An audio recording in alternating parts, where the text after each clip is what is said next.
Hai, Assalamualaikum dan salam sejahtera. Bertemu lagi kita dalam kelas Sains tahun 2. Jadi apa khabar kamu semua? Kita teruskan video pembelajaran sains hari ini ya.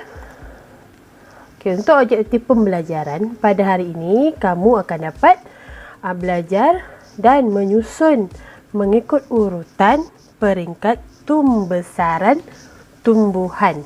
Okey. Jadi sebelum ni kita dah belajar keperluan biji benih bercambah. Okey, maksudnya biji benih bercambah, daripada biji benih nak keluarkan pucuk dan akar tu apa yang diperlukan. Okey, kita dah belajar biji benih perlukan air, udara dan juga suhu yang sesuai. Okey, jadi bila cukup tiga-tiga ni dia akan bercambah. Okey, daripada biji benih tu dia bercambah, ini ialah biji benih. Daripada biji benih dia bercambah mengeluarkan ini dia punya akar. Jadi pada biji benih, peringkat yang pertama pada biji benih, kemudian dia bercambah. Jadi biji benih yang bercambah, ini ialah biji benih bercambah. Okey, kemudian bila bercambah dia akan, bila kita dah bercambah, kita nak jadikan dia besar lagi, kita dia akan jadi biji benih yang bertumbuh. Nak bertumbuh macam ni, dia perlukan air, karbon dioksida, cahaya matahari.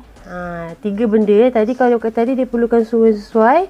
Bila dah bercambah, nak dia jadi bertumbuh tu, biji benih ni anak pokok, sebelum jadi anak pokok dan seterusnya, dia perlukan air, cahaya matahari dan juga karbon dioksida ataupun udara. Okey. Kemudian ni dia daripada biji benih tadi dia jadi bertumbuh, dah jadi anak pokok. Kemudian daripada biji benih bercambah dia jadi anak pokok. Ini ialah anak pokok. Okey, kemudian bila dah anak pokok membesar, dia akan jadi pokok berbunga. Okey, bagi pokok yang berbuah, dia akan melalui peringkat bunga dulu, barulah dia jadi pokok yang berbuah. Okey, ada tumbuhan yang berbunga sahaja tapi tidak berbuah. Contohnya pokok bunga kan, dia sampai peringkat pokok berbunga je, dia tak berbuah. Kalau pokok buah, dia akan sampai peringkat pokok berbuah.